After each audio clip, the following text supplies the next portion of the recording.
आज बात करेंगे भारत चीन के व्यापारिक संबंधों पे। सारे व्यापारिक संबंधों पर नहीं, आज सिर्फ झींगा मछली के व्यापारिक संबंधों पे। जी हां, भारत निर्यात करता है झींगा मछली का, श्रिम्प, और चीन आयात करता है भारत से। चीन ने कुछ रोक लगाई है इस आयात पे। एक दो आंकड़े पर हम नजर डाल लें। भारत कुल तकरीबन 323 बिलियन यूएस डॉलर का एक्सपोर्ट करता है, जबकि 489 बिलियन डॉलर इंपोर्ट करता है। अंतर है, काफी अंतर है। और यह भी बताऊं कि भारत का जो फॉरेन ट्रेड है वह हमारे जीडीपी का 49% बनता है, यानी काफी भारी मात्रा में, कम नहीं है। यह भी याद दिलाऊं दोस्तों कि भारत और चीन के बीच में कॉन्फ्लिक्ट हुए थे लद्दाख के ऊपर पे पिछले वर्ष जून में, और यह श्रिम्प ट्रेड वार जो शुरू हुआ है भारत और चीन के बीच में, वह पिछले ही साल नवंबर में शुरू हुआ। जून के युद्ध के बाद, युद्ध ना जो भी कहें, झड़प हुई, हालांकि कई हमारे सैनिक मारे गए, उनके भी मारे गए। भारत ने उनके कई ऐप पे और कई तरह की चीजों पर रोक लगाई थी, जैसे टिकटॉक पे। चीन ने इसका विरोध किया था। यह झींगा मछली पर जो रोक है, क्या यह उसका अगला हिस्सा है? हमें नहीं पता, इसकी खबर नहीं आ रही है। वैसे यह भी आपको बताऊं कि ऑस्ट्रेलिया ने जब हांगकांग में हो रहे बहुत बड़े आंदोलन में चीनी दमन का विरोध किया था, तो चीन ने ऑस्ट्रेलिया के साथ बहुत सारे जो आर्थिक पैकेज थे, जो डील्स थे, उसको कैंसिल कर दिया था। यह होता है। मलेशिया ने जब विरोध किया था कश्मीर में भारत सरकार के कदमों का, तो भारत सरकार या भारत इंपोर्ट जो करता था वहां से नारियल के तेल और नारियल के बहुत सारे चीजों को, उसको बैन कर दिया। खैर, हम आते हैं ट्रेड वॉर ऑन श्रिम्प।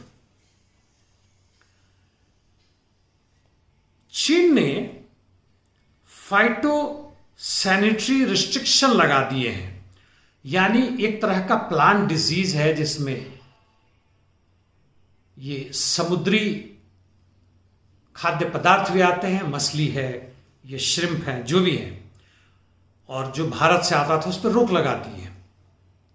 उसने कहा है कि जो वहां से पैकेजिंग मटेरियल है उसका उन्होंने इंस्पेक्शन किया तो उसमें कोरोना वायरस के अंश पाए, जबकि भारत सरकार का कहना ऐसा हो ही नहीं सकता है।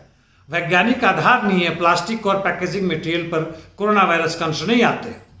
खैर, जो भी हो, भारत सरकार ने यहां तक कहा कि आप उसका टेक्निकल डेटा हम दें, हम फर्दर उसमें खोज करेंगे और कुछ गलतियां पाए तो सुधार करेंगे, या जो भी होगा देखेंगे।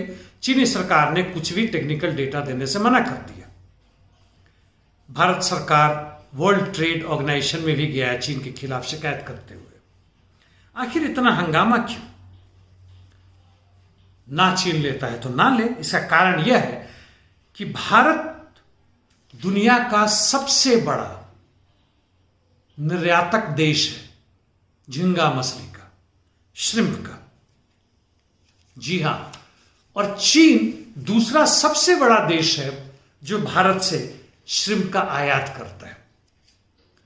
भारत के समुद्री तटीय क्षेत्रों से गुजरात, आंध्र प्रदेश, उड़ीसा, यहां के लोग काम करते हैं और श्रिम्प का पैकेजिंग करके, और यह निर्यात होता है। यानी जो मैं अभी तक बताने की कोशिश कर रहा था, यह झींगा मछली का निर्यात एक बहुत महत्वपूर्ण हिस्सा है हमारे देश में, जीडीपी का, यहां के लोगों का काम का, निर्यात का। पिछले हफ्ते जब ये समस्या बढ़ गई, क्या हुआ था? चीन ने 1000 कंटेनर्स को उसने डिटेन कर दिया, बोला है नहीं आएगा चीन में। जी हाँ, और हमारे यहाँ जो marine product export development authority है, उसने कहा कि यह बिल्कुल गलत हो रहा है, आप यह गलत काम कर रहे हैं। जबकि चीन की जो वहां की जो इक्विवेलेंट अथॉरिटी है, general administration of customs China, उसने 23 यूनिट को तो परमानेंटली ही बंद कर दिया है और कुछ और यूनिट्स है जिनको टेम्पररी बंद कर दिया है।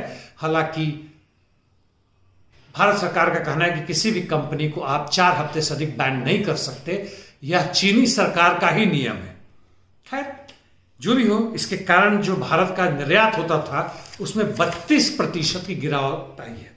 यह काफी बड़ी समस्या है, छोटी मोटी नहीं है। यह झींगा मछली कहने में भली हंसी आई हो, लेकिन बड़ी समस्या है। और हम इस तरह के उत्पादन में रॉ मटेरियल से लेकर मांस, मछली, फल, सब्जी, फूड प्रोसेसिंग हम भारी मात्रा में निर्यात करते हैं। और इस पे चीन यदि बदला ले रहा हो हमसे तो कोई आश्चर्य की बात नहीं है। इसलिए यहां के लोग जो यह कहते हैं कि चीन को हम लाल आंखें दिखा देंगे और भारत सरकार को यह करना चाहिए, आसान नहीं है दोस्तों।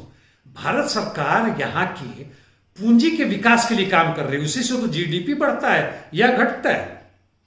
जहां तक बेरोजगारी की बात हुआ अलग मसला है। जब तक जीडीपी बढ़ रहा है, मुनाफा दर है, तब तक भारत सरकार खुश है, नहीं है तो फिर मुश्किल है। तो यह छोटा मसला होने के बावजूद भी झींगा मछली के ऊपर भारत सरकार और चीनी सरकार के बीच में जो तानातानी है वह छोटी बात नहीं है। धन्यवाद साथियों।